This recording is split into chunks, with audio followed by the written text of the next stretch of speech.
56টি জাতিগোষ্ঠীর প্রায় 150 কোটি মানুষের বৈচিত্র্যময় সংস্কৃতির দেশ চীন। চীনা সভ্যতার যেমন আছে 5000 বছরের ঐতিহ্য, তেমনি আধুনিক জ্ঞান, বিজ্ঞান ও উদ্ভাবনেও সময় সচেষ্ট চীন। চীনের সদর অন্তরের নানা ঘটনার সবশেষ তথ্য উপাদান নিয়ে আমাদের আয়োজন জানা ও জানা চীন। সঙ্গে আছি আমি খোঁজাজা প্রেমা।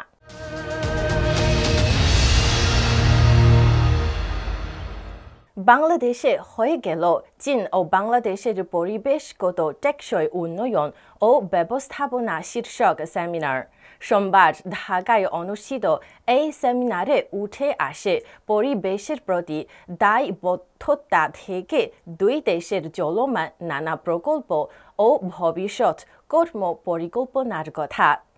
ঢাকা বিশ্ববিদ্যালয়ের সেন্টার ফর চায়না স্টাডিজের আয়োজনে অনুষ্ঠিত এই সেমিনারের বিস্তারিত থাকছে আফরিন মিমের প্রতিবেদনে।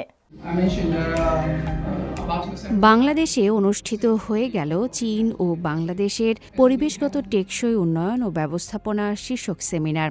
সোমবার ঢাকা বিশ্ববিদ্যালয়ের সেন্টার ফর চায়না স্টাডিজের আয়োজনে উপাচার্যের কার্যালয়ে ভার্চুয়াল ক্লাসরুমে অনুষ্ঠিত হয় সেমিনারটি।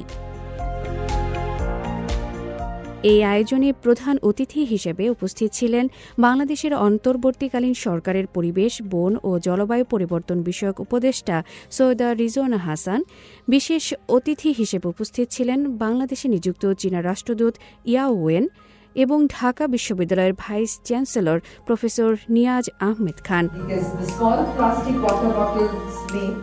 সেমিনারে মূল প্রবন্ধ উপস্থাপন করেন চীনের থংচি বিশ্ববিদ্যালয়ের অধ্যাপক ড প্রফেসর লি ফংথিং। তিনি শুরুতেই তুলে ধরেন চীনের টেকসই উন্নয়ন। এর মধ্যে উঠে আসে চীনের অর্থনৈতিক উন্নয়নের ধারা, পরিবেশগত ব্যবস্থাপনা, পরিবেশ ব্যবস্থাপনা আইন, চীনের চক্রাকার অর্থনীতি। এরপর তুলে ধরেন বাংলাদেশের টেকসই উন্নয়ন।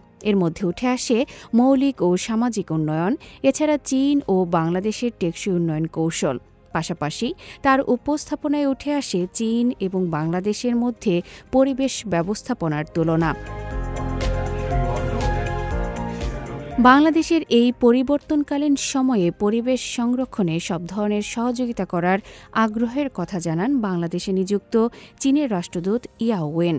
দুই দেশের মধ্যে সম্পর্কিত ক্ষেত্রে সহযোগিতা আরও গভীর করার প্রতিশ্রুতির কথা জানান তিনি। চীন বহুদিন ধরে বাংলাদেশের পরিবেশ রক্ষায় গভীরভাবে কাজ করছে। বাংলাদেশে দক্ষিণ এশিয়ার বৃহত্তম sewage treatment plant Dasherkandi sewage treatment plant নির্মাণ করেছে এবং বর্তমানে অন্যান্য পরিবেশ রক্ষা প্রকল্প যেমন ঢাকা উত্তর ওয়েস্ট টু এনার্জি প্ল্যান্টের নির্মাণে কাজ করছে। এসব প্রকল্প বাংলাদেশে পরিবেশগত অবস্থা এবং স্থানীয় মানুষের জীবনমান উন্নয়নে গুরুত্বপূর্ণ ভূমিকা পালন করছে। পরিবেশ, বন ও জলবায়ু পরিবর্তন মন্ত্রণালয়ের উপদেষ্টা সৈয়দা রিজওয়ানা হাসান বায়ুদূষণ নিয়ন্ত্রণে চীনের সহযোগিতা চান। বেইজিংয়ের বায়ুদূষণ নিয়ন্ত্রণের অভিজ্ঞতা বাংলাদেশের সঙ্গে শেয়ার করার আহ্বান জানান তিনি। চীনের এ সংক্রান্ত নীতিমালা ও উদ্ভাবনী উদ্যোগ থেকে বাংলাদেশ অনেক কিছু শিখতে পারে। আমরা ইতোমধ্যে চীন সরকারের সঙ্গে কাজ শুরু করেছি। আমরা দুই দেশের মধ্যে যৌথ নদীগুলোর তথ্য শেয়ার করছি। সম্প্রতি আমরা চীন সরকারের একটি বৃহৎ প্রকল্প সম্পর্কে শুনেছি, যেটি নদীতে করা হবে। ভবিষ্যতে আমরা চীন থেকে আরও তথ্য পাব, তাদের পরিকল্পনা কী হবে এবং এটি কিভাবে বাংলাদেশের নদীর প্রবাহকে প্রভাবিত করবে সেই সম্পর্কে জানতে পারব। বাংলাদেশের সত্যিকারের টেকসই উন্নয়ন প্রয়োজন। প্রকৃতিকে জয় করার প্রতিযোগিতা নয়, বরং পুনর্বিন্যাস করতে হবে উন্নয়নের ধারা। প্রকৃতিকে নিয়ন্ত্রণ করার পরিবর্তে উন্নয়ন কার্যক্রমকে পরিচালনা করতে হবে টেকসইভাবে। আফরিন মিম, সিএমজি বাংলা। শিল্প রোবটের চাহিদা দিন দিন বেড়ে চলেছে চীনে। 2024 সাল পর্যন্ত চীন টানা 11 বছর ধরে বিশ্বের বৃহত্তম শিল্প রোবট উৎপাদক দেশ হিসেবে তার অবস্থান ধরে রেখেছে এবং বিশ্বব্যাপী নতুন নতুন রোবট উদ্ভাবন নিয়েও কাজ করছে দেশটি। বেজিং ভিত্তিক একটি রোবট নির্মাতা প্রতিষ্ঠান এরই মধ্যে তৈরি করেছে কফি তৈরি, মাসাজ, প্রিন্টিং ও দাবা খেলার মতো রোবট। এছাড়া হোটেলে পরিষেবা এবং খাবার ডেলিভারির রোবটও ব্যবহৃত হচ্ছে চীনের বিভিন্ন শহরে। চীনের প্রযুক্তিগত উদ্ভাবনের মূল চালিকা শক্তি এখন শিল্প রোবটের ক্রমবর্ধমান চাহিদা। নতুন নতুন রোবট চীনকে যেমন নিয়ে যাচ্ছে আরও আধুনিক সভ্যতার দিকে, তেমনি বাড়িয়ে দিচ্ছে বাণিজ্যের গতি। ওয়ার্ল্ড রোবোটিক্স অ্যাসোসিয়েশনের প্রতিবেদন অনুসারে 2024 সাল পর্যন্ত চীন দীর্ঘ 11 বছর ধরে বিশ্বে শিল্প রোবটের সবচেয়ে বড় বাজার ধরে রেখেছে। বিশ্বে যত নতুন রোবোটিক শিল্প কারখানা হয়েছে তার অর্ধেকেরও বেশি চীনের তৈরি। চীনের রাজধানী বেইজিংয়ের রয়েছে বেশ কয়েকটি রোবট নির্মাণ কোম্পানি, যারা তৈরি করছে নানা ধরনের রোবোটিক বাহু। সেই সঙ্গে রোবটের যান্ত্রিক মস্তিষ্কে যুক্ত হচ্ছে নতুন নতুন ফাংশন। বেইজিংয়ের রোবট নির্মাতা প্রতিষ্ঠান আউবো, তারা এমন কিছু রোবোটিক বাহু ডিজাইন করেছে যেগুলো কফি বানানো, ম্যাসাজ করা, ছবি আঁকা, এমনকি দাবা খেলাতেও পারদর্শী। অ্যান্ডি মক বেইজিংয়ের ফরেন স্টাডিজ ইউনিভার্সিটির একজন প্রফেসর। তিনি বিশ্বাস করেন তাদের তৈরি নতুন রোবটটি রোবোটিক্স শিল্পে ভালো কাজ করে। মকের মতে মানব সদৃশ রোবটও ভবিষ্যতের একটি প্রভাবশালী রূপ হতে যাচ্ছে। তবে 4 পায়ের রোবটের বাজারও তৈরি হচ্ছে বেশ ভালোভাবে। এছাড়া ভবিষ্যতে আরও নানা ধরনের রোবটের দেখা পাবে মানুষ। এই রোবটটির নাম D2। এটি একটি ইনডোর ডেলিভারি রোবট। নামের প্রথম অক্ষর ডি মানে এক্ষেত্রে ডেলিভারি। এটি প্রস্তুত করা হয়েছে বেইজিংয়ের হোটেলগুলোতে ক্রেতাদের সেবা দেওয়ার জন্য। আরেকটি রোবট উৎপাদক কোম্পানি ম্যাকমাইন্ড, তারা তৈরি করছে রোবোটিক বাহু, যেগুলো মানুষের সাথে ঐতিহ্যবাহী চীনা টেবিল গেম মহচং খেলায় পারদর্শী। রোবটটি গেমের স্থান শনাক্ত করতে তার কৃত্রিম বুদ্ধিমত্তা সম্পন্ন ক্যামেরা ব্যবহার করে। পাশাপাশি কৃত্রিম বুদ্ধিমত্তার মাধ্যমে গণনা করে খেলতে পারে এবং টেবিলের উপর থাকা গুটি সরাতে পারে। মেকমাইন্ড জার্মানি এবং জাপান সহ 50টিরও বেশি দেশে 10,000-এরও বেশি এআই চালিত ক্যামেরা সরবরাহ করেছে।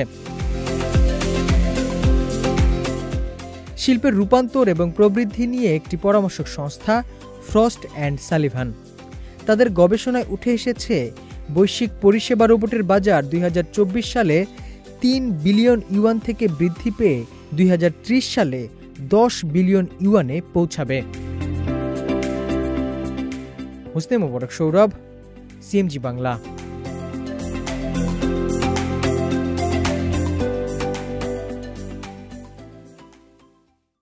মস্তিষ্কের সঙ্গে কম্পিউটারের সংযোগ স্থাপনকারী ব্রেন কম্পিউটার ইন্টারফেস বা বিসিআই প্রযুক্তিতে বৈপ্লবিক অগ্রগতি অর্জন করেছে চীন। চীনা প্রতিষ্ঠান নিউরো এক্সেস তাদের উন্নত একটি যন্ত্রের মাধ্যমে মস্তিষ্কে আঘাতপ্রাপ্ত এক রোগীকে শুধু চিন্তার সাহায্যে গেম খেলা, স্মার্ট ডিভাইস ব্যবহার এবং হুইলচেয়ার চালানোর সুযোগ এনে দিয়েছে। বিস্তারিত ফৈসল আব্দুল্লাহর প্রতিবেদনে।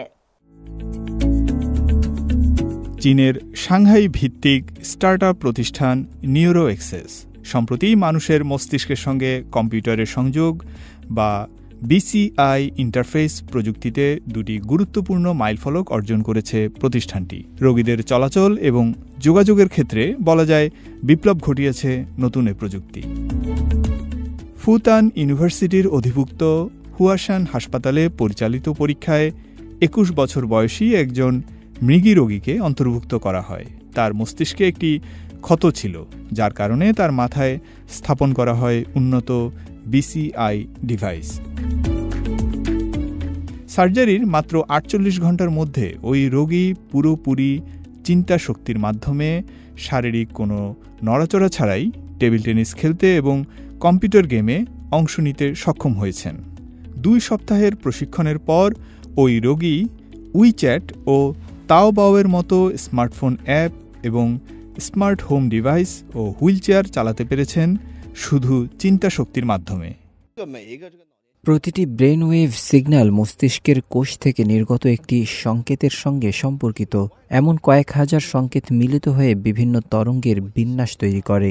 জটিল বিগ ডাটা অ্যালগোরিদমের মাধ্যমে এই সিগন্যালগুলোকে প্রক্রিয়াজাত করে চিন্তার বৈশিষ্ট্য শনাক্ত ও বিশ্লেষণ করতে পারি আমরা। ব্রেইন কম্পিউটার ইন্টারফেস বা বিসিআই প্রযুক্তি মস্তিষ্কের সংকেত শনাক্ত করে সেটাকে তথ্যে রূপান্তরিত করে এবং সেগুলো থেকে সংশ্লিষ্ট কমান্ড তৈরি করে। এই প্রক্রিয়ার গতি হতে হয় বেশ দ্রুত। পরীক্ষায় দেখা গেছে অংশগ্রহণকারী রোগীদের ক্ষেত্রে এই প্রতিক্রিয়া ছিল 60 মিলিসেকেন্ডের কম, যা মানুষের স্বাভাবিক প্রতিক্রিয়ার কাছাকাছি। চিন্তার মাধ্যমে রোগীর ভাষাগত প্রক্রিয়াকরণেও গতি পেয়েছে ব্রেইন কম্পিউটার ইন্টারফেস বা বিসিআই প্রযুক্তি। একটি চীনা অক্ষরের ডিকোডিং করতে প্রতিক্রিয়ার সময় ছিল 100 মিলিসেকেন্ডেরও কম, যা কিনা স্বাভাবিক গতির 3 ভাগের 1 ভাগ। পরীক্ষাগুলো ইতোমধ্যেই সফল হয়েছে। এখন পর্যন্ত 40টিরও বেশি অপারেশন পরবর্তী পরীক্ষা এবং 4টি পোস্ট অপারেটিভ পরীক্ষা সম্পন্ন হয়েছে। এখন পর্যন্ত 40টিরও বেশি অপারেশন পূর্ববর্তী পরীক্ষা এবং 4টি পোস্ট অপারেটিভ পরীক্ষা সম্পন্ন হয়েছে, যেগুলোর সবকটাই ইতিবাচক ফলাফল দেখিয়েছে। নিউরো এক্সেস দীর্ঘমেয়াদী পরীক্ষার পরিকল্পনা করছে এবং আগামী 3 বছরের মধ্যে বাণিজ্যিকভাবে বিসিআই প্রযুক্তির প্রয়োগ করার লক্ষ্য নিয়ে এগোচ্ছে, যাতে করে এটি সবার নাগালের ভেতর আসে। গবেষকরা জানালেন, এই যুগান্তকারী অগ্রগতি মগজের সঙ্গে কম্পিউটারের সংযোগের নানামুখী সম্ভাবনার দরজা খুলে দেবে এবং ALS, প্যারাপ্লেজিয়া এবং স্ট্রোকের রোগীদের চিকিৎসায় নতুন সম্ভাবনা নিয়ে আসবে। ফয়সল আব্দুল্লাহ, CMG বাংলা।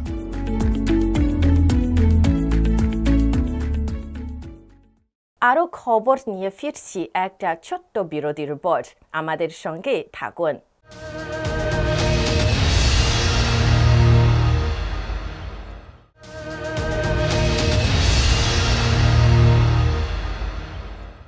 দর্শক, বিরতির পর আবারও স্বাগত জানা ও জানা জেনে। বর্তমানে পৃথিবীতে প্রায় প্রতিটি আইন শৃঙ্খলা রক্ষাকারী বাহিনীতে কাজ করে কুকুর। পুলিশ বাহিনীতে কুকুরের ব্যবহার গুরুত্বপূর্ণ একটি বিষয়। অপরাধ দমনে উন্নত প্রযুক্তির পাশাপাশি তাদের গুরুত্ব কোনো অংশে কম নয়। সম্প্রতি চীনের পুলিশ বাহিনীতেও যুক্ত হয়েছে এমন এক প্রজাতির কুকুর, যেগুলো এরই মধ্যে দক্ষতা ও বুদ্ধিমত্তার জন্য বেশ খ্যাতি লাভ করেছে। বিস্তারিত শুভ আনোয়ারের প্রতিবেদনে।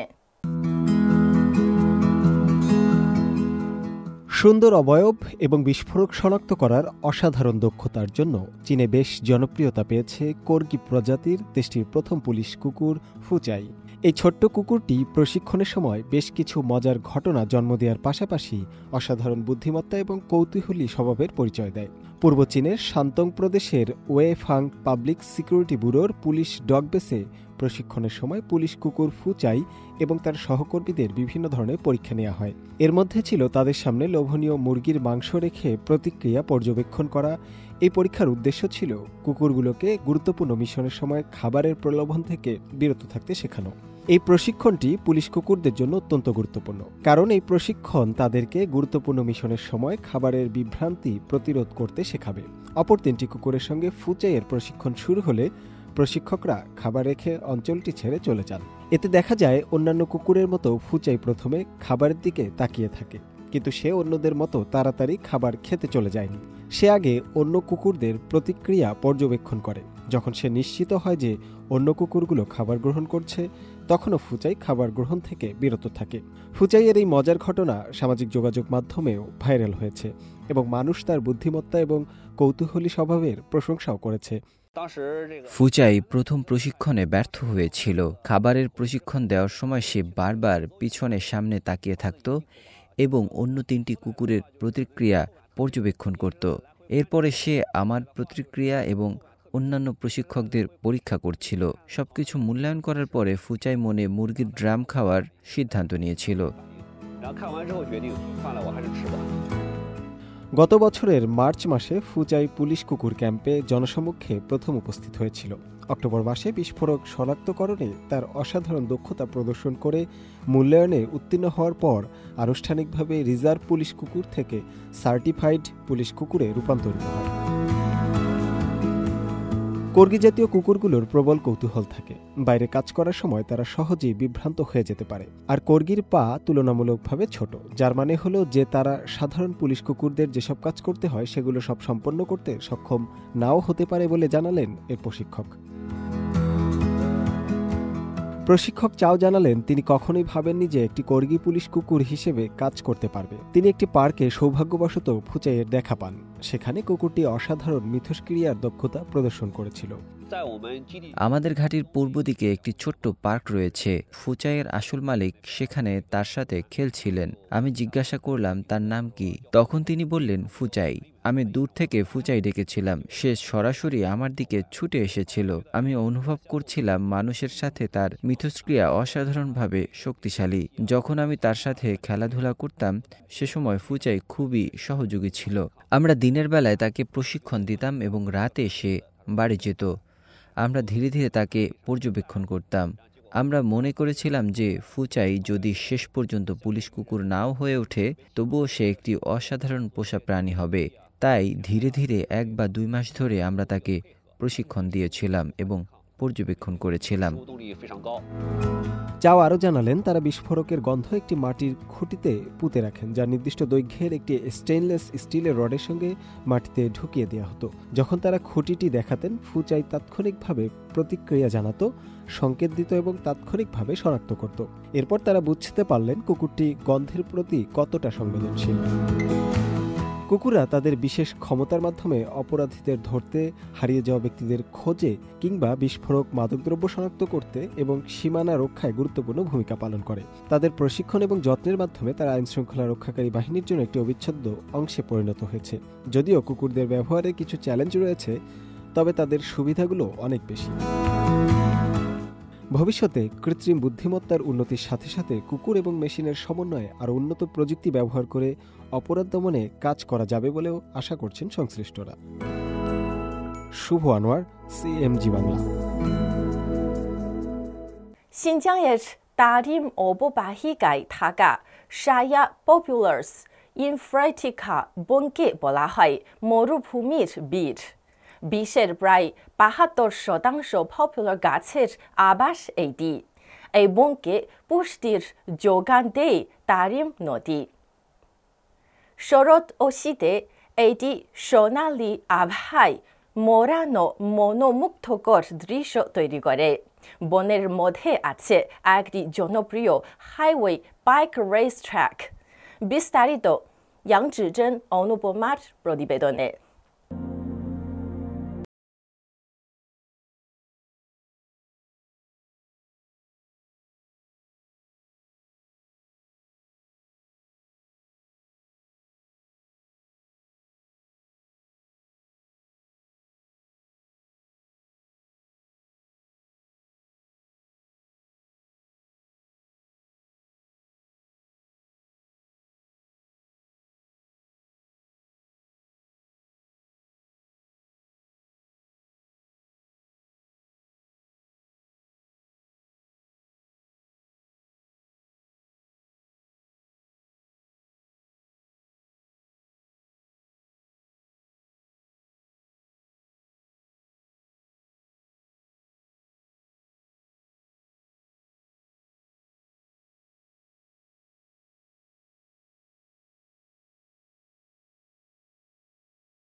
এই ছিল আমাদের এইবারের আয়োজনে।